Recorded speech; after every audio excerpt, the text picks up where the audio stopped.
Well, this is a really easy ride. It's only got about 250 feet of climb when you add both directions together. It's not very long, it's only about just under 20 miles and very, very simple. So it's great for families, and if you can get to the Basingstoke Canal easily, then there's no problem.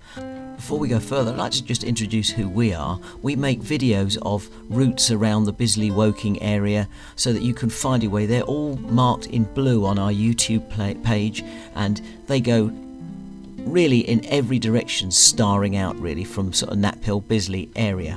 But we've also got ones that go further away, and the aim is to show you what the road conditions are like so you can plan your own trips. One of the sad things is we often go out and then realise that we don't know what we're doing, or we get caught out. So this is so you can plan your own trips. So I hope that helps, but here's today's ride. But today's ride is very easy. We're going to start down the bottom in A. We're actually in Knaphill, residents of Knaphill, on the edge of, right on the very edge of Bisley, and we're going to work our way up to Cox's Lock, which is just outside Addlestone. It's dead easy. You just hit the canal. You don't really need me to give you many instructions. Hit the canal, and then when you get to Byfleet, the little humpback bridge, we just cross over. It's nearly all off-road apart from getting onto the canal. Beyond that, you will never touch any proper road surface. The day we did it was freezing, so here we are leaving Knaphill, and the Garibaldi was just behind us, and we're heading down Knaphill High Street. So this is the only bit of road really that you're going to encounter just before we hit the canal. Now what you'll notice is there's a few bits of traffic around because it was a very cold day and people had finished dropping their kids off at school, so you will have to negotiate some of these turns, but we're just heading our way to join the canal in St John's really. So we're going to head towards Winston Churchill School because there's the cycle path that goes behind it.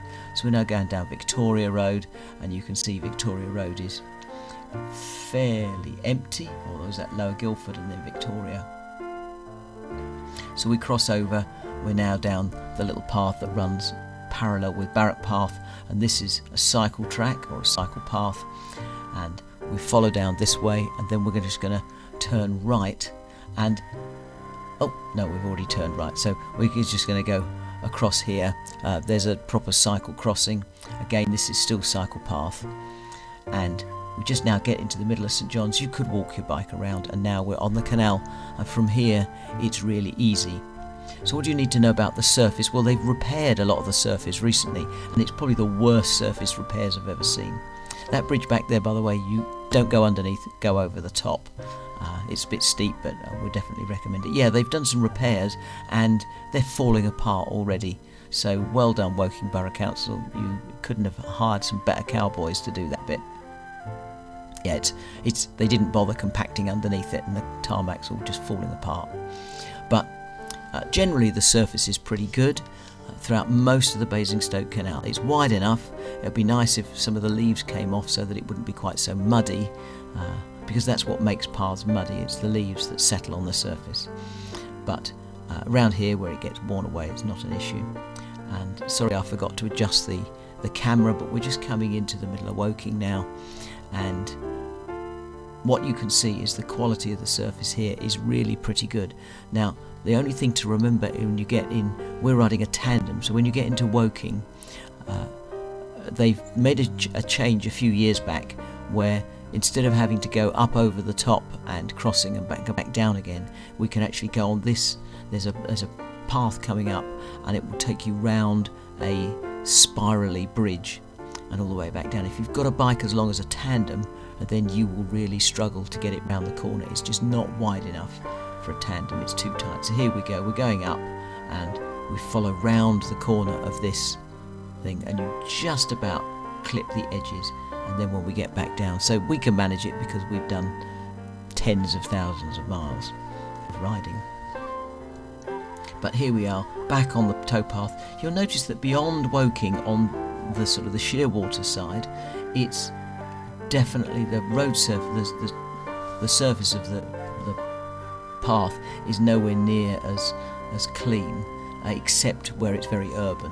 But other than that, and that's because of the number of trees that hang over, so you can almost relate trees to muddiness of the surface.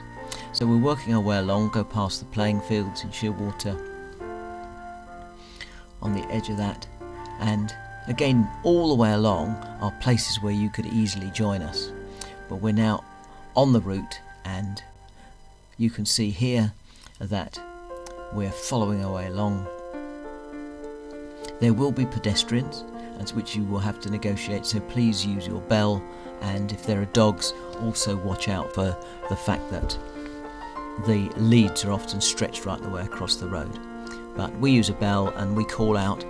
Sadly, more and more these days, people have absolutely no idea that we're there, even though we're ringing the bell and calling out to them, because they've got a pair of earbuds in and they're listening to music as they go along, and so they really have no idea that we're there, and you'd have to actually tap them on the shoulder. You can usually spot when somebody here is paying attention, because they will turn around and look at us before they move over, and many will not. So here we're heading up towards Byfleet and getting past the very, very attractive section. So I think we're not far away from the road into the back edge of Woking, not far from the 6 crossroads. So here you've got those bigger houses that run away from the 6 crossroads. I can't remember the name of the village now. So you'll see lots of canals, and they're working on it here, and we get towards Triggs Lock in a while. But generally it's fairly easy to negotiate.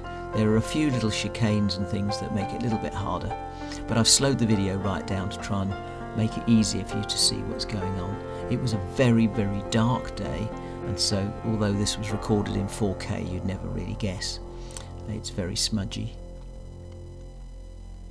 So here we are at Triggs Lock, and quite often you find school kids arriving back there in the evenings, because it seems to be a shortcut through, so just watch out, because it could be absolutely heaving with people. And generally the number of pedestrians in this section begins to pick up. A lot of people clearly look like they're walking either to or from work or been to the shops. We can cut underneath this bridge. That's a bit tight. And then this little chicane here was really hard to do. So with a tandem, it's almost impossible. And with your solo bikes, you may have to get off and just carry your bikes through. But we're now working our way along this next section. Now this is got to watch out, because if you've used Komoot to try and plan your route, what you'll find is it won't recognise the first bit of the River Wey. So it will try and take you inland. Just ignore that. Carry straight along the canal towpath until you hit the humpback bridge. So ignore any Komoot message that's trying to send you off and bypass. So we're just going to stay on. There's absolutely no reason to do it. Maybe it's not formally a cycle path on the other side, but we just carry on here. You'll notice the surface is not so good in this last little section as we head up towards the bridge. I'm not quite sure why it's not as well maintained. It may be just the trees. But here's that humpback bridge, and you have to push your bike over here. Do not try and ride it. It would be horrendous, but also shouldn't do it. And we get to the underpass under the motorway, down this side, and then off we go. And you can see it's muddy track, but there's no reason why you shouldn't be able to cycle this. And we're now following our way along the River Wey. We turned left after going over the bridge. If you go right, you end up in Bisley Gardens, but we've gone left, and we're heading up towards London. You can keep going up this route until you go through Weybridge and eventually get to Walton-on-Thames. You could go right at there, as we've done before, and head your way towards Kew Gardens. But we're just going to work our way to Cox's Lock. So this is the Wey Navigation. How does it differ from the Basingstoke Canal? Well, the main thing is that it's not really a very good footpath in comparison. So you'll find big muddy patches, you'll find roots across the road. This section you have to actually cross the road, and it's a bit of a nightmare on a big bike, but you've got to go round and round and round, back over the road, see if you can cross, and then back down the other side, and you're back onto the road. So, but you'll see all these muddy sections here. You don't get those on the Basingstoke Canal, and there are tree roots across in places which also make it incredibly difficult to negotiate. So if you've got young children who are not necessarily good at navigating such things, you might find this bit is a bit of a struggle. But in the summer and other times it's not so bad. But you will get a lot of people walking along here. So we work our way past and sort of get to Newhall Lock, which was the one that was going to send us off on anyway if we'd cut around, which was that bridge we've just been.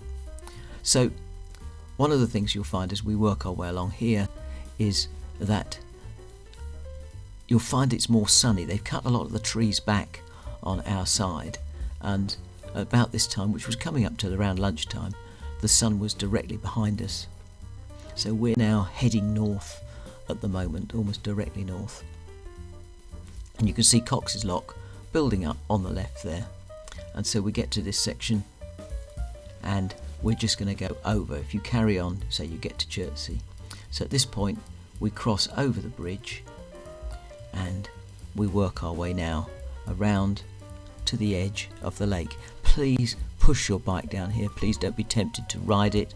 It is a private residence that's all the way around, and I just think it's good to be courteous and kind and fair. So what can we tell you about Cox's Lock? Well, it's a really quite a nice place to stop. Now, there's probably is food and cafes that you can visit nearby. We always bring our own food in the panniers and our own coffee, but we're now going to sort of head back, cross over the river, and rather than doing it slowly as we did on our way here, we're actually going to head straight back. You can see we're still heading straight into the sun, so we're heading pretty south. It's not too late here. I think we're about 2 o'clock in the afternoon and we're going to follow, but it has just started to thaw out, so we're just above zero now that the sun is shining, and you can see that the footpath is getting really muddy now, that the ice and the frozen surface is now beginning to soften and break up. Now, although there's still ice, you can see on the river, we cross the river again and we have to do this little chicane. That's the bridge at not far from Cox's Lock, but we're now not Cox's Lock, Newhall Locks, and now we head our way back. So past the canal boats, we're still on the River Wey, getting up to the motorway here underneath the motorway. So you see we hadn't come very far, and now we're going to go back over the Humpback Bridge, follow our way round, and then pick up again where we left off.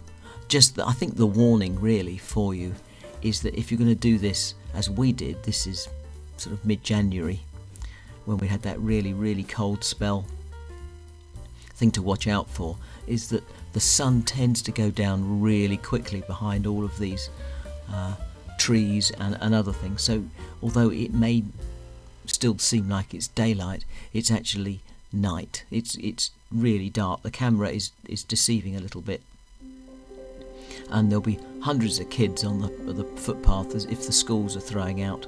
So just be aware of all of that. We do have a headlamp on that I'm using on the helmet rather than on the front of the bike, and we've got a rear light going as well.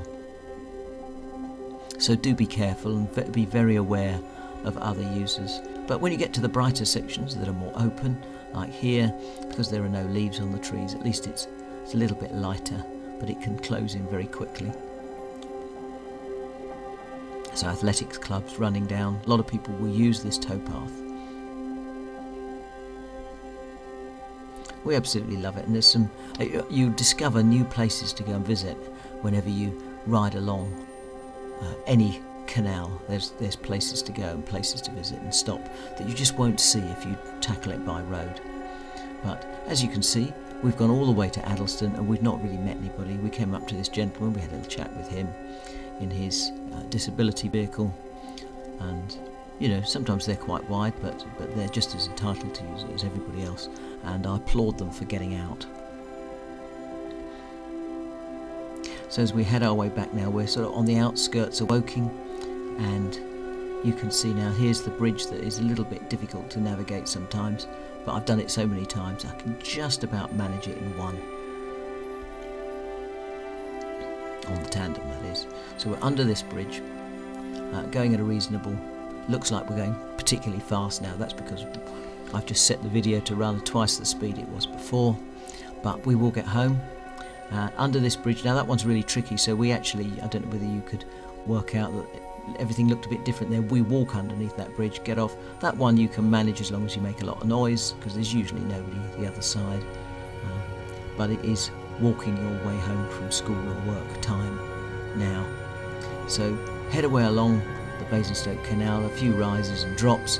It's very pretty at this time of year, and certainly when you get to mid-March, then you will find that the blackthorn is out. We're now heading back towards St John's, into the middle of St John's, and now we're going to cross over and re-hit the canal on this side. So it's not the same route that we had before. We just wanted to show you this extra bit. You can see the surface is still frozen, but instead we're going to head our way back along the Basingstoke Canal and leave really by the canal boats at the edge of the Black Horse Road end. So here we go underneath the bridge, over Black Horse Road Bridge, and now we're back. And we've now hit the canal towpath again, and so you could have left there into Knaphill or Woking. We're now going to carry on a little bit further down this bit of road and head towards the Sainsbury's in Brookwood. So you'll see this bit's a little bit muddier. Now we've now come out, we're on the edge of the 322, but we're running parallel with it, with the most peculiar little footpath you've ever seen. It sort of cuts around trees and then it just abandons you in the middle of nowhere, and you have to follow the rest of the way on the side of the pavement. Not quite sure why it does that. We've crossed the road and we're heading into Sainsbury's now, because we need to do a bit of shopping and it's time for us to leave you to go. So have a little look at our Komoot page that we've got here. What would really help is if you click the like button, you click the subscribe button, and maybe you leave us a comment underneath. As we said at the beginning, we've got loads of rides around the Bisley, Brookwood, Purbright, West End, Woking area, stretching out into all directions, whether it's Newlands Corner, whether you want to go to Virginia Water, whether you want to hit the Surrey Hills on the south, or be over in Swinley Forest or Lightwater Country Park, Wisley Gardens. We've got specific routes that will take you there, which avoids as much traffic as possible. But the reason we make the videos is so that you can see what the road surfaces are like and make your own choices. So I'll leave you with our next ride that's coming up soon. Until then, bye for now.